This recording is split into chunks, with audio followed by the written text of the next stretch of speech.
Boom! What is up, everybody? Welcome back to Mount Mograph Summit 67, the Advanced Lightning Reveal inside Adobe After Effects.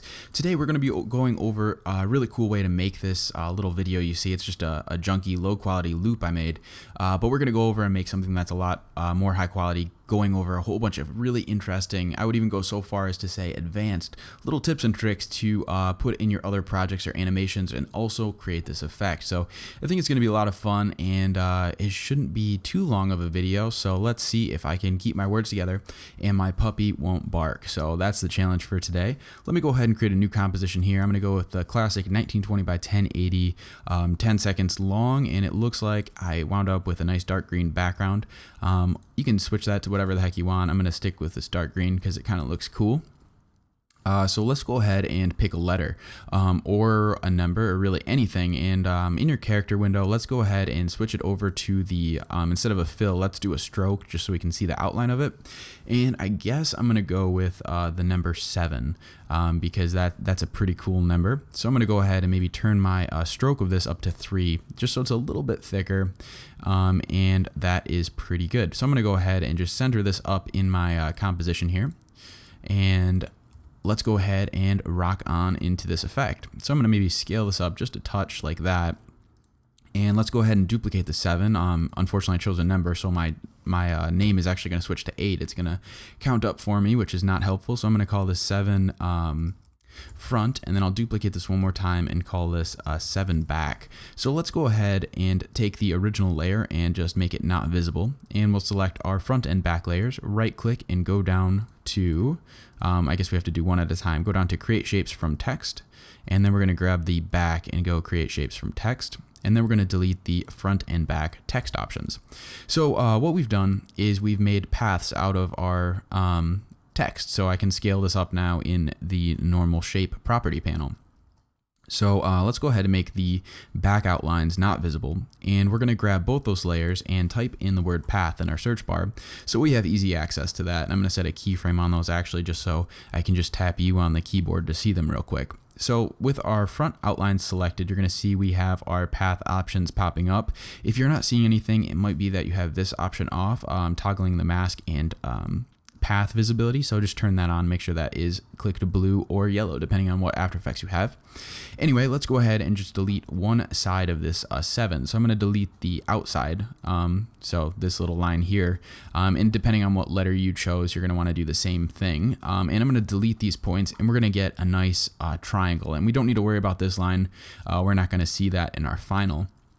This is just setting up that effect. So let's go ahead and make this layer not visible and click into our back outlines and do the same thing, except delete the opposite points that we did on the other one. So that's going to be these 3 right on the inside, and we're going to get another nice looking triangle. Look at that.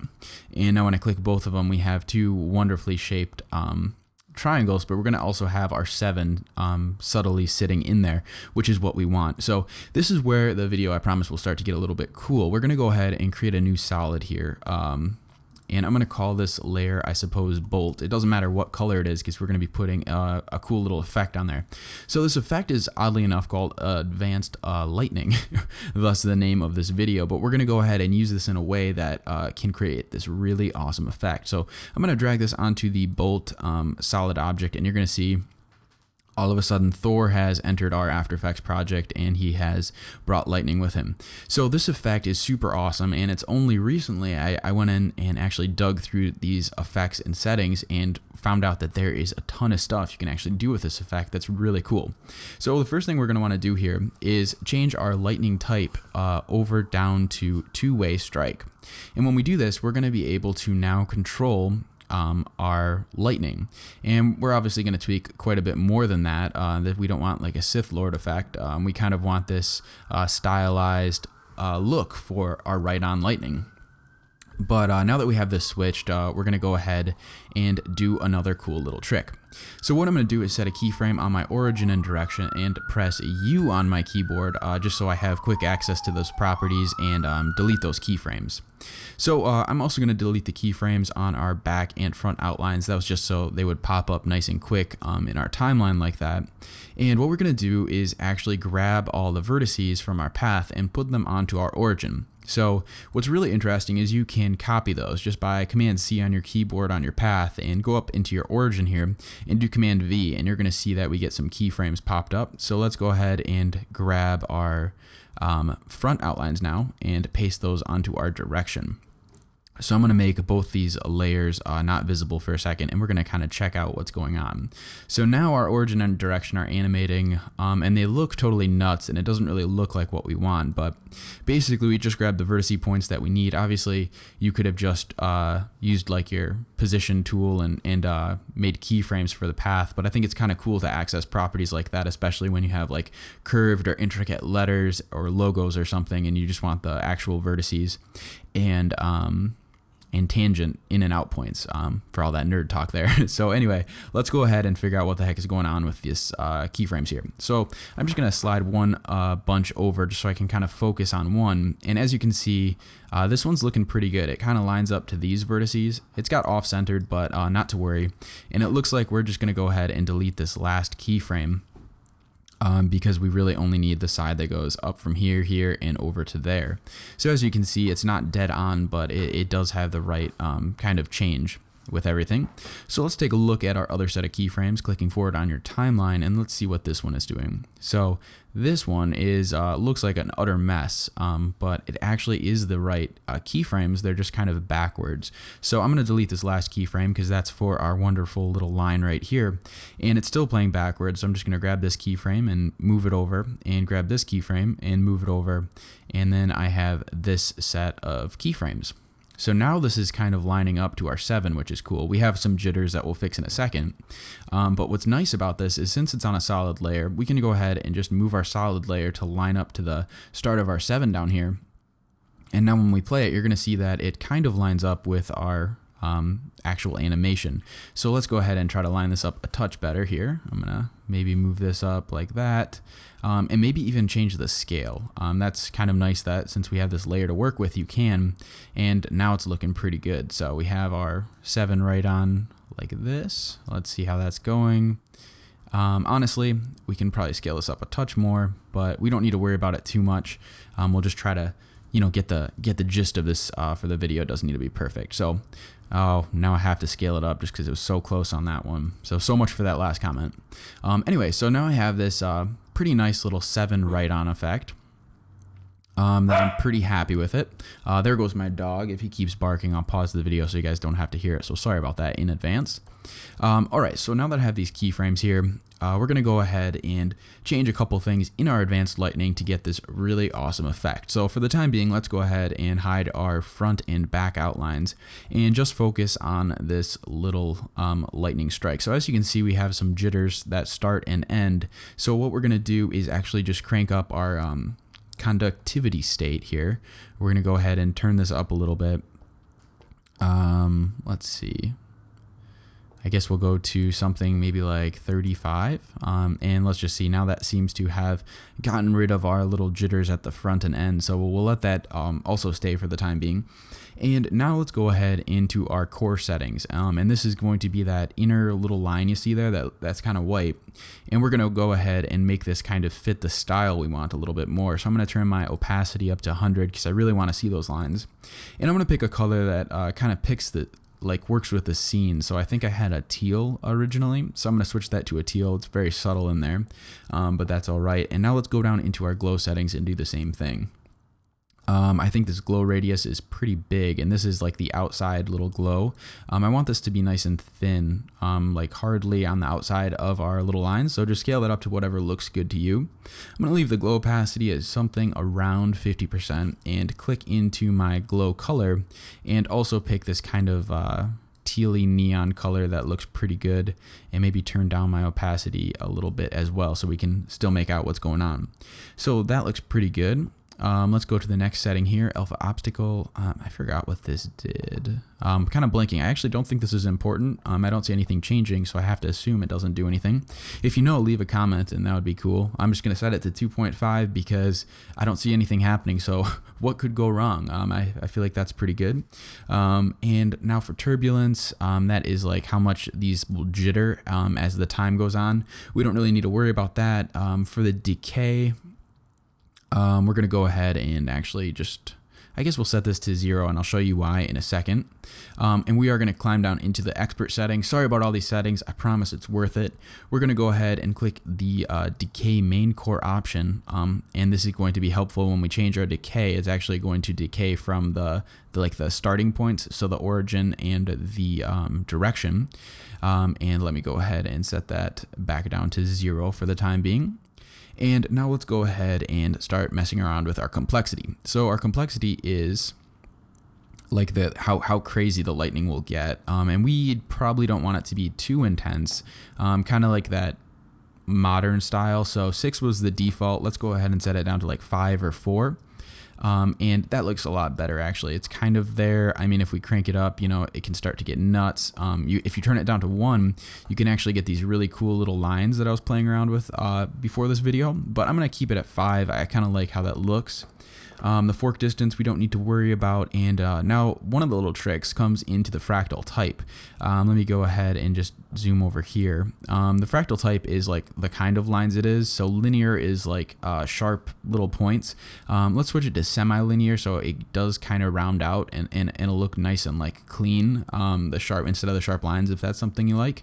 The core drain, that is going to be like how the lines get faded as they come out. So let's crank this up to something medium, maybe 65 seems like a pretty good amount.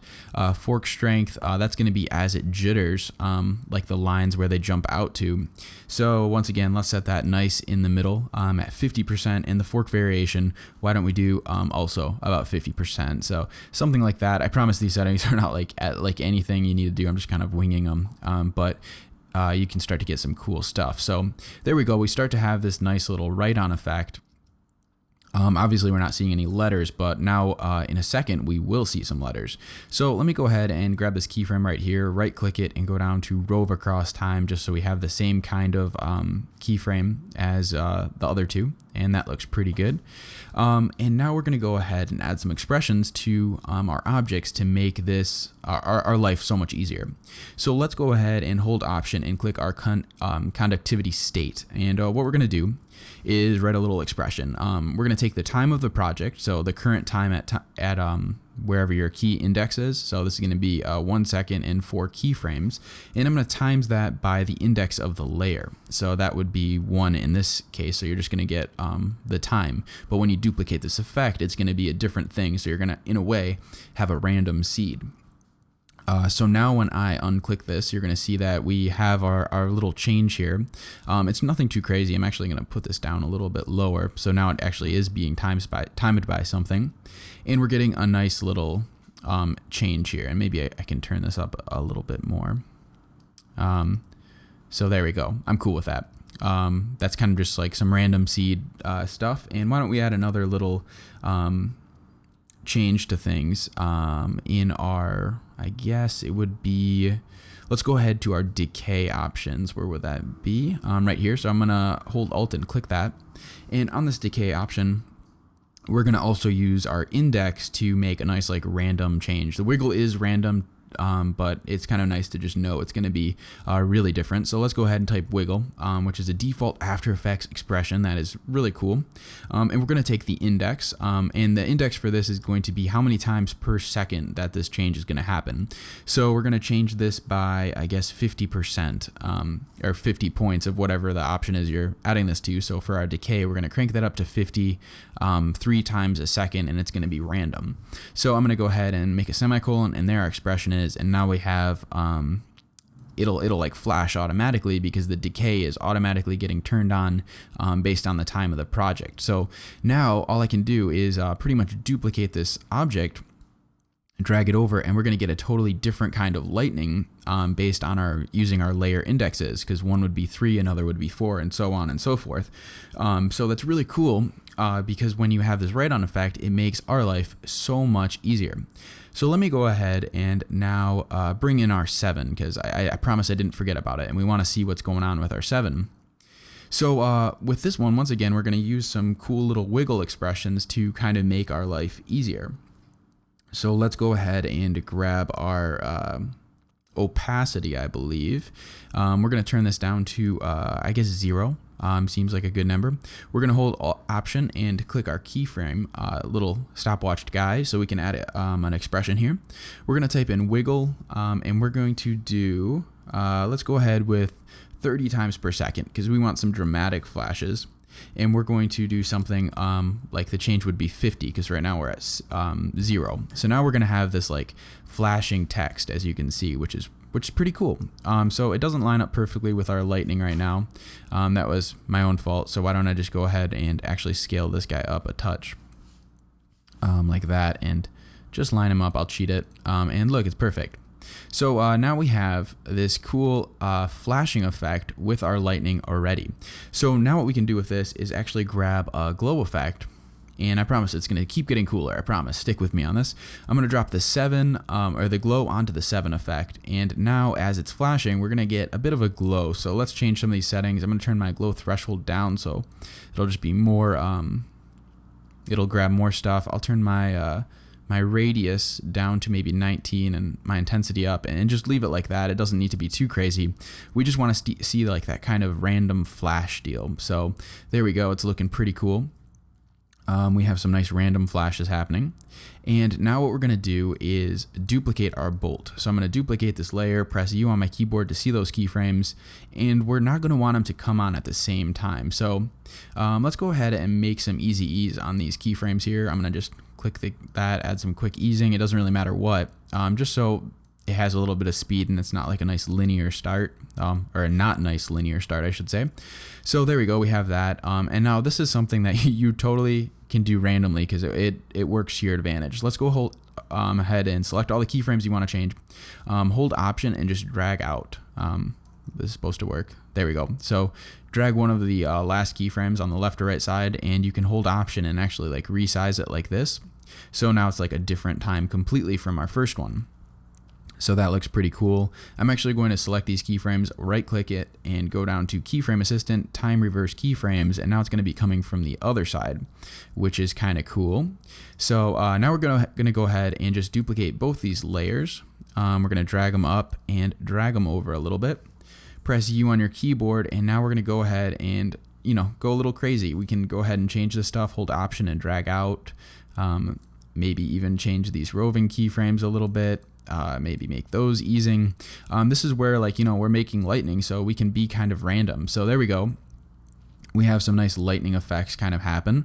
And this is like one of those things, like since we set up our expressions to be based off our index, we're going to be able to get like nice random animations for each one. So I'm going to go ahead and duplicate this layer one more time. I'll press U, and this will be the last one. I'm going to go ahead and do this, right click, Keyframe Assistant, Time Reverse Keyframes, drag that over, maybe even start it sooner. So something like this, I guess, we'll keep working with it, but that looks pretty cool. It's nice and random. So now what we want to do is it to be like just nice and abrupt ending. So let's go ahead and make none of them visible except for one of them. And once it gets to the top of the 7, so right about there, we're going to go ahead and just do Option left bracket to cut the layer just like this. So it just kind of pops out and we don't have to worry about it. We'll go up to the next layer and do the same. So once it hits the bottom, Option click it, and we'll just keep going up and do this so we have that nice crisp end. So there we go. Even there is fine. Your eye won't catch it, which is the cool part about animation. And then this one, let's see. We don't want it to show that I'm not actually, I didn't have the right shape for the 7, so I'm going to go ahead and cut that out a little early. And then we'll go up to our last bolt. I should have probably called it lightning. And let's go ahead and click Option left bracket one more time. So there we go. We have a nice little flickering animation. I guess I need to do this for the beginning too. So I'll wait for it to start a little bit. Cut it in right there. and to do it for these layers as well. Let's see. Sorry, I forgot that step. Let's go ahead, drag these over. I'm going to be random with it because whatever. And there we go. We have a nice little flicker, lightning. That was a RAM preview, so it's not going to be that fast in real time. But there we go. So that's pretty cool. Now we're going to go ahead and make this effect even more awesome. Let's go ahead and start working with our text. So I'm going to go ahead and duplicate this text and drag it up to the top here. And as soon as all these lightning points kind of hit their end, you know, I want it to flash, like turn on like, you know, a street lamp or something would at night. So I'm just going to drag that over so it also kind of cuts in. So the issue with this is our opacity.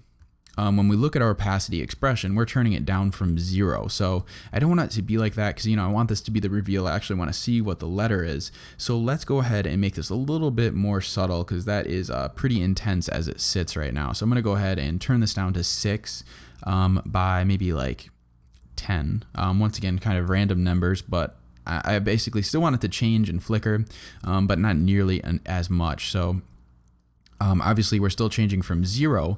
So what we're going to want to do is actually set some keyframes. The wiggle will still work with whatever your root number is. So I'm going to turn it up from 0 and set a keyframe that turns it up to, you know, maybe like 40 or something. So now it's going to kind of flicker on and still have a little bit of that jitter, which looks cool. So I'll just copy these 2 keyframes. First add a little easing and just paste them here. Right click, keyframe assistant, time reverse keyframes, drag it over a touch, and so now it'll fade out and we'll end up getting that nice little loop. So that looks cool. And now to make this even more interesting, what we need to do is really start, like, you know, kind of pumping up this animation. Like, sure, it turns on, I get that, but you know, I'm not really sold on it. It doesn't seem that bright. So let's go ahead and duplicate this layer one more time. I'm going to drag this option. Actually, I'm going to press U to see my keyframes. I'm going to turn off all the opacity effects and just crank this effect up all the way. I'm going to go into my little text controls here, and I'm going to turn this down to 1. So now we have this, well, maybe 2. 1 was too much. So now we have this super bright little line. I'm going to turn my glow threshold down. Glow radius, I also want to keep nice and down. So now we have this really bright thing. I'm actually going to click this option we just worked with the fade in opacity effects and turn my radius up a little bit. So now we kind of have a glow outside of the text. And what I'm going to do is as this hits, I'm going to wait a little bit of time and just kind of snap in that bright one. So now it's like fully on and we're still getting that background flicker. So let's go ahead and just take a little second to preview what's going on here. We have all that.